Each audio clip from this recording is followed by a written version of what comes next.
X-Files. My name is Keith, and today's story is all about someone's haunting experience within a nursing home. Now, this happened when I was 18, and this story was relayed 7 years later. And to this day, this person cannot even look at the nursing home while driving past through utter fear. Now, this person used to work the weekend night shifts with one other nurse and another care assistant. Now, even when they worked the day shifts, the feeling of somebody behind them was so surreal. It didn't matter if it were day or night. There were many experiences and feelings that were felt, but there is one that stands out from all the rest. It all happened on a very hot summer's day when an old man named Norman had sadly passed away in his bedroom. He had Alzheimer's disease, so his death was sweet relief, was the word that we used to describe him. Now, although this is an unfortunate thing to do, if someone's ever experienced anyone with Alzheimer's disease or other forms of dementia, you'll know what that means. Anyway, Norman had a particular smell in life. His wife used to tell us that he'd been a very smart man and always dressed in a shirt and tie, no matter what the weather. So, at a request, that was how he was dressed by the staff of the nursing home. And because of his often and very hot and sweaty smell, not the ordinary sweety, sweaty smell, but somewhat cheesy, nasty, his room would smell terrible after the day of Norman who was sitting in there.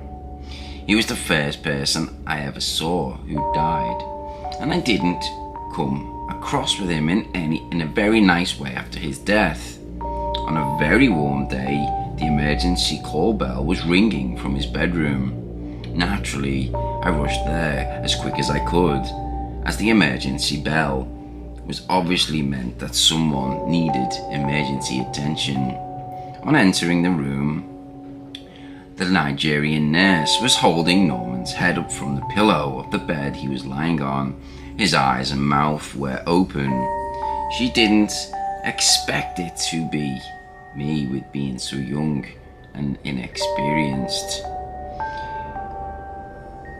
and I hadn't worked there for that long. So he apologized to me and couldn't understand why at first, and then she told me that Norman had died a few moments previous.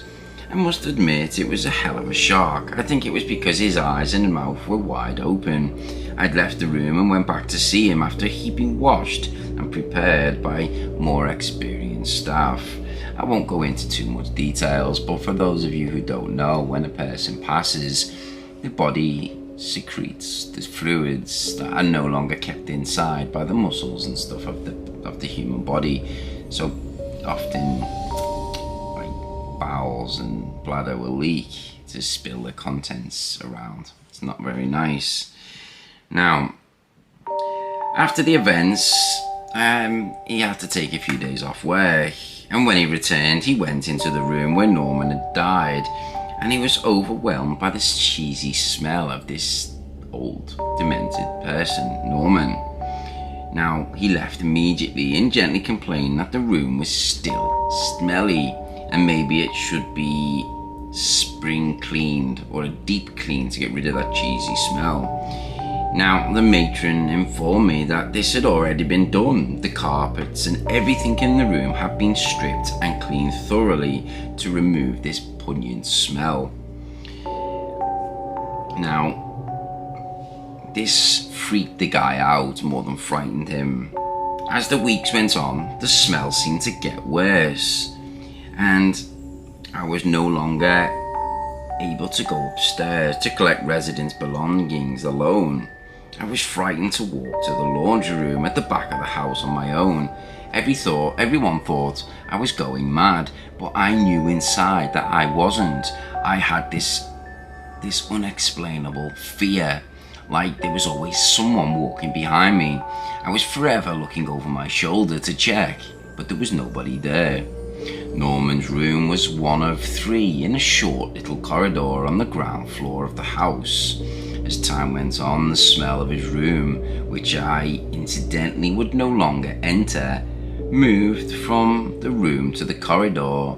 It became so bad that all you had to do was open the glass door to the corridor and you would be overwhelmed by this horrible, cheesy smell of sweat. At the time, other people started to see exactly what I'd been talking about. The room was continually cleaned, but to no avail was this smell able to be removed. It was eventually deemed unfit to show this room to prospective residents, and it was used as the death room. The room was used for people who needed a lot of tendering prior to death, and as it was a very accessible being on the ground floor, it was used solely for this purpose. After all, and just before I left the home at Christmas, other things had started to happen. Bells would ring in rooms that were unoccupied. Voices were heard from the top of the corridors. That was enough. I left without looking back, and I was terrified. Interestingly enough though, about 2 years after working at the home, I started working in another one about 15 miles away. One evening I went into a room with 2 other members of staff to attend to a lady. Now, there wasn't anything mentally wrong with this lady. She had a brain operation that had left her debilitated physically, but certainly not mentally. On entering the room, she would shout to get out of my room. As I had never met her before, I thought this was quite strange. The other staff asked her why she did not want me in her room. She said as clear as day, because she's got a strange man following her and I don't like it. Needless to say, 2 days later I told the matron I did not think I'd be happy continuing to work here. Now, this person had his career path changed, and he had to go and attend a spiritualist church, as whatever this man that was following this person around had seemed to attach themselves, which is why the smell followed him, because the spirit of Norman was attached to him. Perhaps he didn't know that he died and he was used to seeing this guy's face. I'm not too sure, but all the same, after he went to the spiritualist church, the mediums inside had confirmed that there was someone, a figure of an old man, who was following this person around. So they said some prayers and they guided this figure of a man into the light, and he crossed over.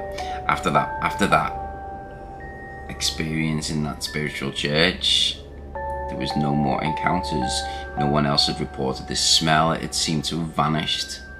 So it did have a happy ending in the end. Hope you enjoyed the story. If you did, you know what to do. Take care and see you all in the next video. Peace out.